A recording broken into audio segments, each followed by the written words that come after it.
த Lord, ஹல்லேலூயா. Zion வேதாகம ஆய்விற்கு அன்போடு கூட இயேசு கிறிஸ்துவின் நாமத்தில் உங்களை வரவேற்கிறேன். இன்றைய தினத்திலும் 1 சாமுவேல் 19ஆம் அதிகாரம் முதல் 21ஆம் அதிகாரங்களில் வசனங்களை தியானிக்க சர்வ வல்லமையுள்ள தேவன் தாமே நமக்கு கிருபை பாராட்டுவாராக. 19வது அதிகாரத்திலே சவுல் ராஜா தாவீதை கொல்ல முயற்சிக்கிறதான காரியங்களை குறித்து பார்க்கிறோம்.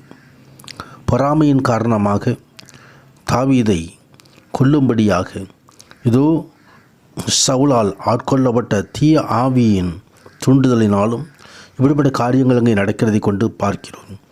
தாவீதை கொன்று போடும்படிக்கு சவுல் தன் குமாரனாகிய யோனத்தானோடும் தன் ஊழியக்காரர் எல்லோரோடும் பேசினான்.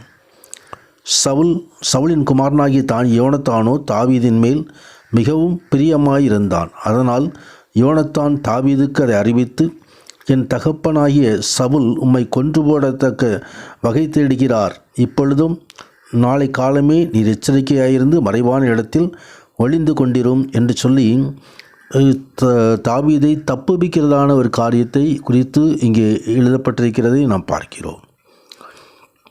இதோ அநேகர் நம்மீது பொறாமை அநேக பேர் நமக்கு எதிராக வந்தாலும் ஆண்டவர் நம்மோடு இருப்பார், நம்மை தப்புவிப்பார். தொடர்ந்து 20ஆம் அதிகாரத்திலும் அதே போல உள்ள காரியங்களை குறித்து பார்க்கிறோம். தாவீது ராமாவுக்கு அடுத்த நாயோதிலிருந்து ஓடிப்போய் யோனத்தான் முன்பதாக வந்து, உம்முடைய தகப்பன் என் பிராணனை வாங்க தேடுகிறாரே, நான் செய்தது என்ன, என் அக்கிரமம் என்ன, நான் அவருக்கு செய்த துரோகம் என்ன என்றான். ஒரு துரோகம் செய்யாவிட்டாலும் ஆண்டுடைய பிள்ளைகளுக்கு விரோதமாக சத்ருவானவன் எழுந்து கிரியை செய்து கொண்டிருப்பான். தேவனுடைய பிள்ளைகள் எச்சரிக்கையாயிருந்து ஆண்டவருடைய வழியில் நடக்கும் பொழுது அவர் தன் பிள்ளைகளை தப்புவித்து காத்து கொள்கிற உன்னத தேவனாய் இருக்கிறார்.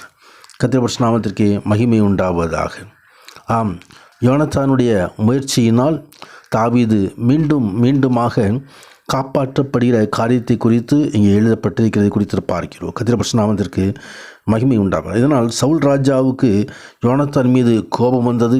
தன் மகனையே ஈட்டி எறிந்து கொல்லும் அளவுக்கு போய்விட்டான். கர்த்தருடைய பரிசுத்த நாமத்திற்கு மகிமை உண்டு. ஆனால் தேவனாகிய கர்த்தர் யோனத்தானுடன் தப்புவித்தார். தொடர்ந்து இங்கே தாவீது யோனத்தானுடன் பிரிந்து செல்லுகிற காரியங்களை குறித்து எழுதப்பட்டிருக்கிறதை குறித்து பார்க்கிறோம். 21வது அதிகாரத்தில் தாவீது நோவில் இருக்கிற ஆசாரியனாகிய அமிலேக்கின் இடத்தில் போனான். அமிலேக்கு நடுக்கத்தோடு தாவீதுக்கு எதிர்கொண்டு போய், ஒருவரும் உம்மோடே கூட வராமல் நீர் ஒண்டியாக வந்திருக்கிறது என்ன என்று சொல்லி கேட்கிற காரியத்தை குறித்தும் அங்கே தொடர்ந்து நடக்கிறதான காரியங்களை குறித்தும் பார்க்கிறோம். 21ஆம் 22ஆம் அதிகாரங்களில் சவுலுக்கு பயந்து தாவீது இங்குமங்கும் பயந்து ஒளிந்து ஓடுவதையும் தேவன் பேரில் முழு விசுவாசம் வைக்கவில்லை என்பதையும் தெளிவுபடுத்துகிறது.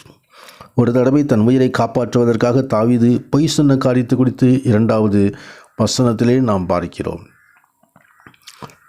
தொடர்ந்து தேவனற்ற புறஜாதியான பெலிஸ்தியர்களிடத்தில் அடைக்கலம் தேடி போன காரியத்தை குறித்து 10வது வசனம் முதல் 15வது வசனம் வரைக்கும் நமக்கு தெரிவிக்கிறது. பல ஆசாரியர்களும் இன்னும் பலரும் மரணமடைய மறைமுக காரணமாக இருந்ததை 11ஆம் வசனத்திலிருந்து 23ஆம் வசனம் வரைக்கும் பார்க்கிறோம்.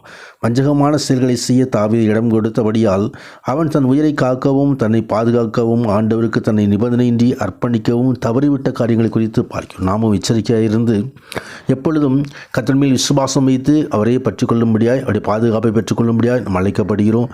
கர்த்தர் நம்மை காத்து வழி நடத்துவார். நான் விட்டு விலகுவதுமில்லை. உன்னை கைவிடும் நேசிக்கிற நேசர் தொடர்ந்து நம்மை நடத்துவாராக. ஆமேன், ஆமேன்.